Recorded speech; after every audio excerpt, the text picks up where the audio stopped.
अस्सलामुअलैकुम गाइज, अपनी पिछली वीडियो में हमने काफी चीजें देखी, जैसे मेटा टैग्स क्या होते हैं, एक्सटर्नल सीएसएस और जावास्क्रिप्ट को कैसे इंक्लूड करना है। अब मैं यहाँ पर जल्दी से एक नया फाइल बनाऊंगा जिसका नाम मैं रखूंगा tude4.cpp। उसके बाद मैं यहाँ पर एक्सक्लेमेशन मार्क लगाऊंगा। तो यहाँ पर आप लोग जैसे ही एंटर मारेंगे ये ऑटोमेटिकली आपको कंप्लीट करके दे देगा। जैसे कि आप लोग देख सकते हो एमिट ने हमें ये कंप्लीट करके दिया। अब आप लोग कहोगे कि आप बार बार एमिट करते जा रहे हो, ये एमिट क्या है। मैं आप लोगों को यहाँ पर कहूंगा कि इस तरह सवाल करने से अच्छा है कि गूगल सर्च कर लिया करो। देखो यहाँ पर लिखे emit is a setup of plugins for code editor that allow high speed coding in HTML। तो एमिट क्या करता है, हमें आसानी देता है। कभी भी आप HTML लिख रहे हैं तो आप लोगों को मदद करता है फास्ट HTML लिखने में। तो अगर VS कोड आपके पास है तो एमिट आपके पास है, क्योंकि VS कोड वालों ने एमिट को अपना रखा है और ये VS कोड में बिल्ट इन आता है। अब मैं यहाँ पर टाइटल लिखता हूँ और टाइटल में मैं लिखूंगा heading paragraph and emit. Control H दबाऊंगा इसको सेव करने के लिए। और जैसे ही यहाँ पर मैं लाइव सर्वर पर क्लिक करूंगा मेरा लाइव सर्वर स्टार्ट हो जाएगा। और आप लोग देख रहे हैं मैंने यहाँ पर सिर्फ टाइटल सेट किया है और ज्यादा मैंने कुछ नहीं किया। तो यहाँ पर हम लोग पहली बार कुछ बॉडी में लिख रहे हैं। तो भाई मैं तो बहुत ही एक्साइटेड हूँ। सिंपल आप लोग यहाँ पर H1 लिखो, आप लोगों को एक सजेशन मिलेगा, एंटर मारना और उसके अंदर लिखना कोड फॉर यू। और उसके बाद आप लोग लिखना P,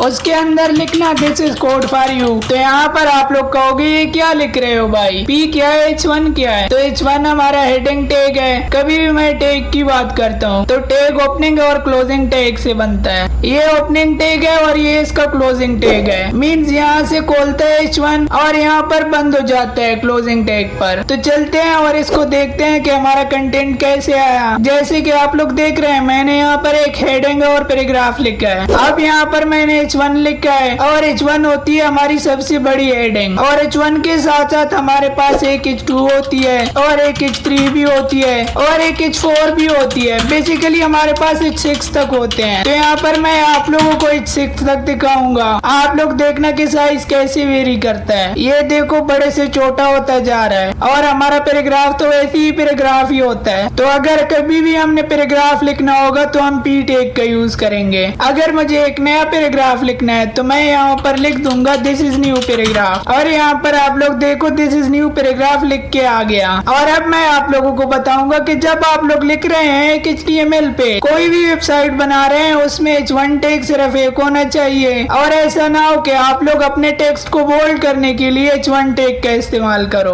और ये बिल्कुल भी एक गलत तरीका है। हेडिंग का मतलब हेडिंग है और हेडिंग को हेडिंग के तौर पर इस्तेमाल करो, क्योंकि अगर आप ऐसा नहीं करोगे तो आपकी सर्च इंजन ऑप्टिमाइजेशन खराब होगी, SEO खराब होगी। इसलिए हम लोगों को जहाँ पर एक्चुअल में हेडिंग चाहिए वहाँ पर इसको इस्तेमाल करेंगे। अब यहाँ पर H1 से लेकर H6 तक मैंने आप लोगों को बताया कि साइज किस तरह वेरी करता है। तो यहाँ पर आप लोग देखो बिल्कुल मुझे H1 से लेकर H6 तक साइज वेरी होता हुआ दिखाई दे रहा है। अब मैं यहाँ पर आप लोगों को एमिट की पावर दिखाना चाहता हूँ। फर्ज करो मुझे डमी टेक्स्ट चाहिए तो या तो मैं इंटरनेट से कॉपी करूंगा और या मैं ये करूंगा। तो ये तो बहुत ही गंदा दिखता है। लेकिन एमिट में क्या है कि अगर आप ऐसा लोरेम लिखोगे और लोरेम के बाद आप फर्ज करे डाल दे 10 और उसके बाद इंटर मारोगे तो 10 वर्ड इसने मुझे इंसर्ट करके दिए। अगर मैं लोरेम 50 कर दूं तो ये देखो इसने मुझे 50 वर्ड इंसर्ट करके दिए। इस हॉरिजॉन्टल बार को हटाने के लिए Alt और Z दबा दें तो ये हॉरिजॉन्टल टेक्स्ट बार खत्म हो जाएगा। Control S to save. और यहाँ पर आप लोग देखो हमारे पेज को इसने अपडेट किया और ये वर्ड इंसर्ट कर दिए। अगर मैं इसको लोरेम 50 ना करके लोरेम 505 कर दूं तो ये देखो इतना बड़ा पैराग्राफ आ गया। तो यहाँ पर ये सब एमिट की पावर है। तो यहाँ पर मैंने क्या किया, एक हेडिंग डाली और एक पैराग्राफ डाला। जैसे कि आप लोग देख रहे हैं जितने भी वर्ड मुझे चाहिए थे वो मैंने एमिट की मदद से ले लिए। तो यहाँ पर अगर मुझे 5 पैराग्राफ चाहिए तो मैं लिख दूंगा P × 5 और एंटर मारूंगा तो ये देखो मुझे 5 पैराग्राफ मिल गए। तो मैं यहाँ पर लिखूंगा फर्स्ट, फिर टैब दबाऊंगा, फिर सेकेंड, फिर टैब दबाऊंगा, फिर थर्ड, फिर टैब दबाऊंगा 4 और फिर टैब दबा के 5 लिखूंगा। तो इस तरह से हम एमिट की मदद से एक तरह के मल्टीपल एलिमेंट ला सकते हैं। और यहाँ पर आप लोग देख रहे हैं फर्स्ट, सेकेंड, थर्ड बहुत ही सारे पैराग्राफ लिख दिए हमने। तो ये थी एमिट की पावर। तो यहाँ पर हम लोग कुछ और टैग्स की बात कर लेते हैं। HTML जो है वो कुछ नहीं है, बस टैग्स और एट्रीब्यूट होते हैं इसमें। H1 जैसे कि एक टैग है और H2 एक टैग है, टाइटल एक टैग है, मेटा एक टैग है, केयर सेट उसका एक एट्रीब्यूट है। तो HTML बस टैग्स का कलेक्शन है। HTML के कितने टैग्स हैं ये रट्टा लगाने की जरूरत नहीं है, खुद ब खुद सीख जाओगे आगे वेबसाइट बनाओगे तो। और अब हम यहाँ पर स्ट्रॉन्ग टैग को देखते हैं। अगर मैं यहाँ पर स्ट्रॉन्ग लिख दूं और उसके अंदर दिस स्ट्रॉन्ग लिख देता हूँ और इसका असर मैं आप लोगों को दिखाता हूँ। ये देखो दिस स्ट्रॉन्ग इसने बोल्ड किया। और उसी के साथ अगर मैं यहाँ पर एक EM टैग लगा लूं, EM का मतलब होता है एम्फेसिस, तो मैं यहाँ पर लिख दूंगा दिस इज एम्फेसाइज। तो यहाँ पर इसका असर भी देख लेते हैं। तो ये देखो इसने यहाँ पर इसको इटैलिक कर दिया। अगर हम चाहें तो हम CSS से इसको चेंज कर सकते हैं। तो यहाँ पर आप लोगों ने देख लिया कि स्ट्रॉन्ग टैग के अंदर का कंटेंट कैसे दिखाई देता है और ये EM टैग के अंदर का कंटेंट कैसे दिखाई देता है। अभी के लिए हम CSS नहीं लिख रहे हैं तो हमारे पेज को अगली दिखना ही दिखना है। आप लोग इसको देख के ये मत समझना कि हमारे पेजेस इतने अगली क्यों दिख रहे हैं, अगली दिखेंगे लेकिन आने वाले टाइम में जब मैं आप लोगों को CSS बताऊंगा और CSS हम लगाकर इस पेज को डेकोरेट करेंगे। अभी के लिए जो है उसको देखते हैं। अगर आप लोगों को लाइन ब्रेक लाना हो तो आप लोग कैसे लाओगे? यहाँ पर अगर मैं लिखूं this is a new line तो आप लोग सोचोगे कि ये एक न्यू लाइन में आ जाएगा, लेकिन अगर मैं आप लोगों को दिखाऊं तो ये देखो इसके बाद directly this is a new line आया, मतलब कोई न्यू लाइन आई ही नहीं। ऐसा क्यों हुआ? एक काम करते हैं, कुछ और न्यू लाइन ऐड करते हैं, शायद हमारा कुछ भला हो जाए। अब देखते हैं आया कि नहीं। वैसे का वैसे है, रिलोड करके देखते हैं, अभी भी नहीं आया।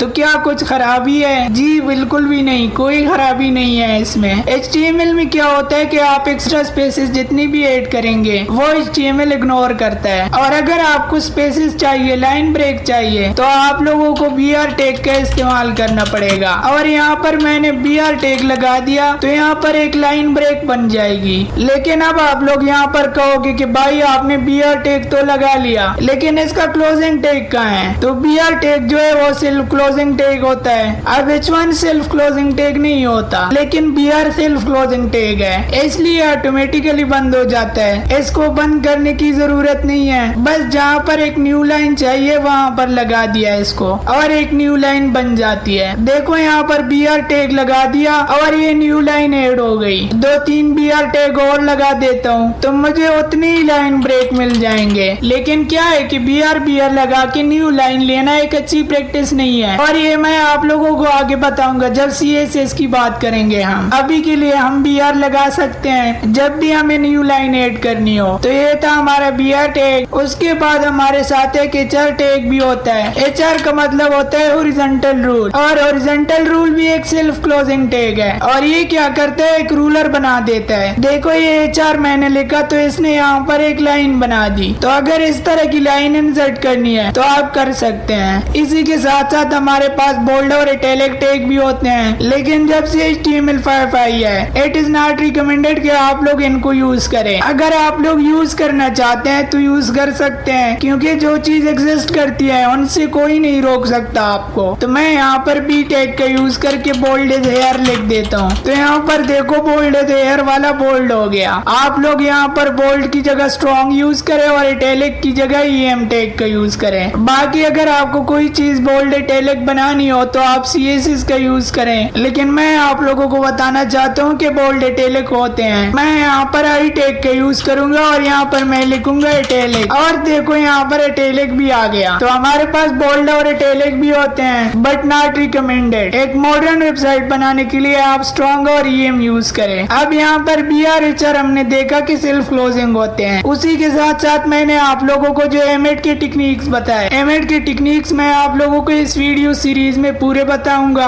और मैं ऐसे टेक्निक्स बताऊंगा जो आप लोगों को किसी किताब में शायद मुश्किल से मिले। जैसे अगर मैं यहाँ पर लिखता हूँ दिस इज अ पैराग्राफ, तो मैं अगर चाहता हूँ कि बिना माउस को यूज किए कीबोर्ड पर हाथ रखे हुए मैं न्यू लाइन में आऊँ, तो मैं कंट्रोल और एंटर दबा दूंगा और मैं न्यू लाइन में आ जाऊंगा। कंट्रोल प्लस एंटर, मैं यहाँ पर लिख देता हूँ control plus enter to jump into the line. I hope कि आप लोगों को समझ में आ गया होगा। अगर आप लोगों को ये वीडियोस पसंद आ रहे हैं तो इनको लाइक करना बिल्कुल भी ना भूलें और मैं चाहूंगा कि आप लोग इस प्लेलिस्ट को अपने लिए बुकमार्क और सेव कर लें, क्योंकि मैं यहाँ पर ही सारे के सारे वीडियोस अपडेट करने वाला हूँ और मैं यहाँ पर इस कोर्स को बहुत आगे तक लेके जाऊंगा। अभी के लिए इस वीडियो में इतना ही guys. Thank you so much guys for watching this video.